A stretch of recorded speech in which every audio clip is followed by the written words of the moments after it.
Well done! I have indeed witnessed the power you have acquired. While I was preoccupied with fighting Elsa, but I remember something. This is the place where I faced myself and gained something precious and irreplaceable. Yukon, Mitsuru-san, and all the others, imagining their faces caused a mystery strange to well up from within me. Have I gotten stronger? Elizabeth smiles. He calmly returned to the conversation we had been having. Whether you can accomplish your wish and your heartfelt promise is up to you. If you can't do it, no one else will be able to do it for you. But from a different perspective, that means that anything is possible depending on you. Don't you think it could be perceived that way? That is correct. Though, it would be most important to prioritize overcoming the ordeal that is coming your way. Huh? What ordeal? Isn't this just a dream? The ordeal that has made itself known quite close by. I bid you good luck. Wait, hold on! What's this ordeal you're talking about? What do you mean?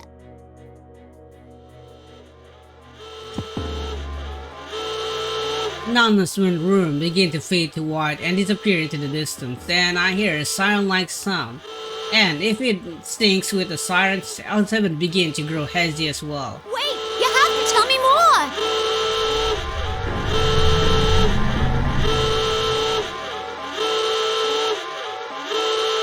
My own voice is lost in the warning sound that craves over me like a wave. I just need to talk to her. Just a little more.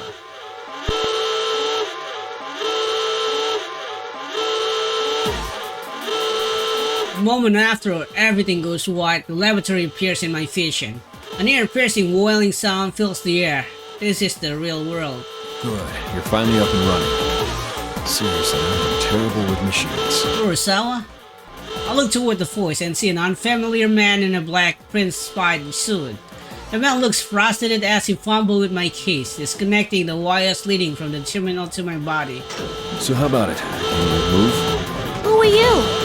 I'm Kurosawa, a police detective. Do you know what a police detective is? Kurosawa, I have no memory of this man, but for some reason I recognize his name. This must be information that was inserted into my knowledge database. Beginning personal scan, matching iris and voice print, identified Detective Kurosawa. Oh, are you with Mitsuru-san and them? Something like that. As far as I can find in the database, he seems to be a person who can be trusted. He has a long history of private and public interaction with Mitsuru-san and the other Shadow Operatives. I'll make this quick. There's an emergency. The car that that Mitsuru Kurijo was in has gone missing. Mitsuru-san? What do you mean? Emergencies? She's missing. Only after hearing this I do pause to examine my surroundings.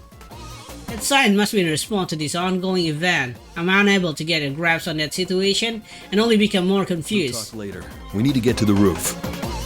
As he speaks, Detective Kurosawa throws me a small bundle. I open it to find the Yasogami High uniform I've been wearing in my dream. Does he want me to wear this? While I'm still perplexed, I put on the uniform Detective Kurosawa gave me and follow him as he runs to the stairway. See that his gun is round. As we board up the stairs, I desperately ask him the question boiling in my mind. Kurosawa-san, are Mitsuru-san and the others okay? Who took them? Go quietly. We've got to hurry here. We were being pursued too. I'm taken aback for a moment. The Shadow Operative may be part of the National Police Agency, but their existence had been kept hidden from the civilian population. This lab very existence should be hidden from ordinary people, and yet it has been attacked. Hey, I could... Don't. The ones coming after us are human. On top of that, they're from public safety. This only confused me even more. What's going on here? The public safety group are at the very top of the National Police Agency Security Bureau. They should be on our side. Why would they be coming after us? Despite my living fear, I thought I had finally met people who understood me, and that I finally had a place where I belong. Yet now that I awaken, I'm being pursued by armed people once more. People who are supposed to be on our side at that. Painful memories of Yakushima return to my mind, I shake my head, trying to clear out of the thought, but it's not that easy. At that moment, Detective Kurosawa speaks up after he can see through my I emotion. know it has to be tough, but bear with it. That's how you live. Fighting. His words snapped me out of my reverie. That's right, the world isn't always filled with things like this. There are people who understand me and accept me, and they're all staying right by my side. Had not made my own decision to protect these people, Thanks, Kurosawa-san. Say, wanna take a shortcut to the roof? with that, I pick up Kurosawa-san and run ahead. I'm going to do everything I can. Hey, what are you... Jump and ignite the booster on my back and then kick off the wall. It's a bit of a rough mood, but I have determined that it is in our best interest to proceed as quickly as possible in the situation. Here we go! Whoa! We shoot up the staircase to the next landing, where I kick the wall again to send us flying up the staircase in the opposite direction. I repeat this a number of times, rocketing us to the extremely long staircase and allowing us to reach the door to the rooftop in less than a minute. You've got some nerve. Sorry, but It's fine. Looks like I can trust you to get things done. Detective Kurosawa seems pale, but he still stands up and I see strange of will in his eyes as he speaks to me. Well, from here on, this is a battle that only you can fight. When he opens the door slightly, the chilly air from outside rising through the gap. I'm putting their lives in your hands. Kurosawa opened the door fully, and the wind sweeps at us.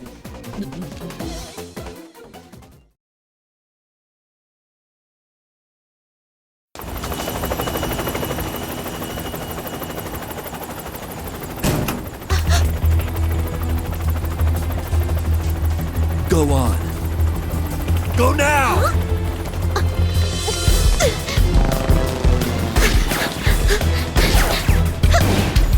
gotcha! Okay!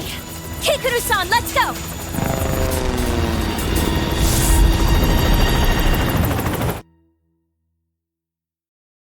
To be continued. No. Culture. Looks like we managed to get away. We got out in time. It's nice to meet you, Labris. I'm Yukari Takiba. Oh, yes. I'm Kanemata. Wow, so it's true that you're like Aigus-san. Oh, and this is Koromaru. Huh? A dog? He's not just a pet. Koromaru might not look like it, but he can fight as well. Beginning personal scans, everyone on this helicopter seems to be a member of the Shadow Operative. According to the new data I was given during my repairs, they're all my Mitsuru-san's friends since high school.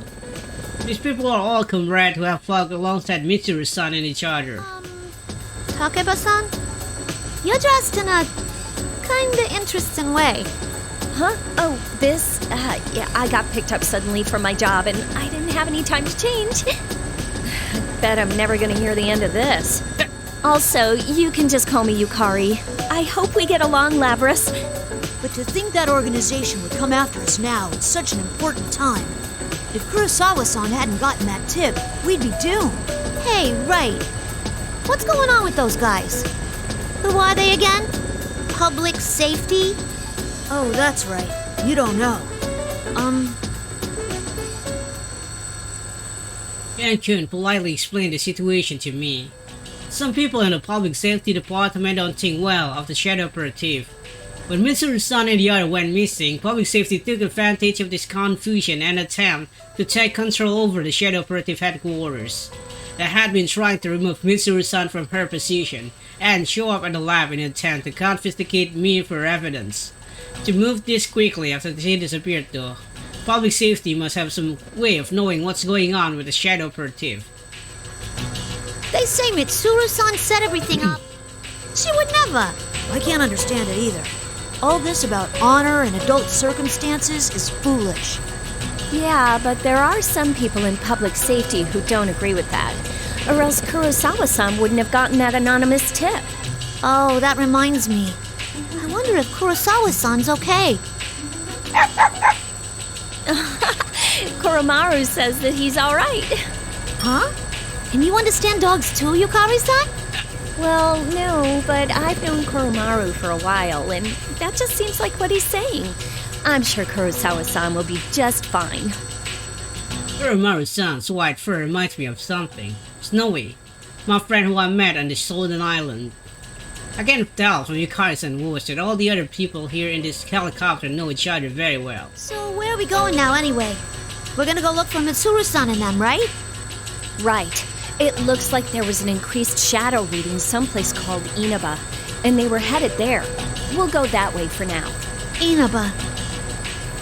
That's right, this could be a continuation of the event from yesterday.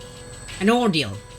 Elizabeth words from my dream echo in my mind. It looks so gloomy. I'm sure Mitsuru-senpai's fine. She's got Akihiko-senpai, Fuka, and even Igus with her after all. Oh, right. You're Igus' sister, aren't you? Yeah, that's right. I was made just before her, though. You seem so stiff. You don't need to be so polite with us. I heard that you were an earlier model than Igus-san, but you don't seem less advanced at all. You seem perfectly normal. Do you fight with that axe you're carrying? Could I touch it? Two of them are interacting with me quite normally, even though they know I am a machine. Even though they must know what happened in Inaba and about my past. That acceptance makes me happy.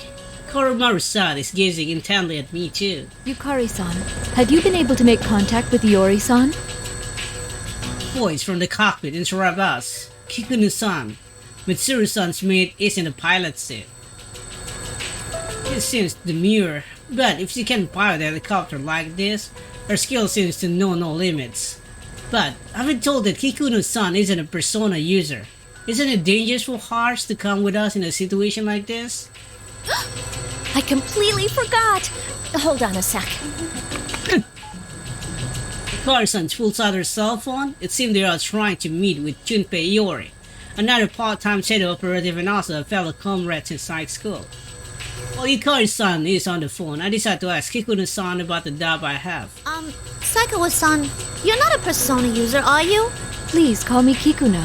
And no, I only have the potential towards the Dark Hour. Oh, I didn't know you had that. Even the maids in the Kirijo family are amazing. So that means you can't fight shadows, right? Then ain't it dangerous for you to come along? If I have the correct information, then the grotesque monster known as shadows, our enemy can only be defeated by people who can use personas. In other words, since Kikuno-san is an ordinary human, she could never defeat a shadow, even if she was the most proficient warriors in the world. If she ever encountered a shadow on her own, Kikuno-san would face immediate death. And yet, she smiled warmly as he answered me. There are more ways to deal with shadows than the direct method. We've never met in person, but I was involved in the operation to rescue you last time. We all do whatever we can to the best of our abilities to fulfill the roles we've been given. That is what it means to fight. Oh, wow, she's a true professional. To be honest, I don't understand. True, Kikuno-san is helping us by piloting the helicopter for us. But if that's all it took, then someone could easily program me with the ability to fly the helicopter, and there would be no need for Kikuno-san to be exposed to the dangers of having to join this operation. I see. Can't think of any other word to say, and now look away from her. I end up meeting Ken-kun's eyes, and I feel a little awkward. It's no use, he's not picking up. This is so important. Why now? Yukari-san puts down her phone and turns to us again. Everyone's attention returned to getting up to speed to the current situation. Oh well, we'll just have to begin our search on our own. You know, Kikuno-san, I'm surprised you knew where we were without having to contact us at all. I traced the GPS signals from your cell phones. We're still partners with the police force, so it's no problem to do that in an emergency. Then again, we've just seen how even that doesn't always help. You mean about Junpei-san? It's like he's going out of his way to inconvenience us. Yukari-san sighed with a somewhat astounded expression. As I reflected that his Junpei-san appeared to be something of an old person, Kikuno-san taps her armrest as if remembering Oh something. dear, I almost forgot. Labra-san, please review these documents until we arrive at our destination. With that, Kikushino-san hands me a folder. Fuka-san asked me to tell you about this, but under the circumstances, would you please look through the material on your own? As I flip through the documents in the take file, I notice that certain names appear again and again. Mitsuru, Akihiko, and the names of everyone here. What is this? It's a summary of the activities that took place 3 years ago. 3 years ago? You must mean... I see. Whoever's behind what's going on is definitely connected to those events. 3 years ago, referred to an incident leading to Mitsuru-san and the rest meeting one another. I haven't had the chance to go on over in the details, but supposedly it's the case that became the impetus for Mitsuru-san to establish the Shadow Operative, and the bonds that they have formed among each other. They were nurtured through the battles they took part in back then. Such deep connection looked radiant to my eyes. I decided it's important that I'll learn more about what's happened then, as important as learning more about who, or whatever, is behind the events going on now. If I just wanted information on it, I could easily just transfer the data directly to my memory. But by achieving reading it like this, I will be able to understand what happened. The tactfulness of reading me as the same as a person makes me happy. Kikuno-san glanced at me once more and nods slightly, as if in approval. I think it looks good on you. A proper appearance is important when going out on a grand stage. Does she mean the uniform I'm wearing? Oh, I get it. She must have been the one who prepared the Yasogami uniform that Kurosawa-san gave me. Her sudden compliment is a little embarrassing, but I can't help but smile. I mean, this uniform, to me, is proof of my connection to Yu-kun and his friend. Thanks! Kuno-san reacted with a small smile, then produced some other items. Yukari-san, Ken-san, I have acquired evokers and suitable weapons for you.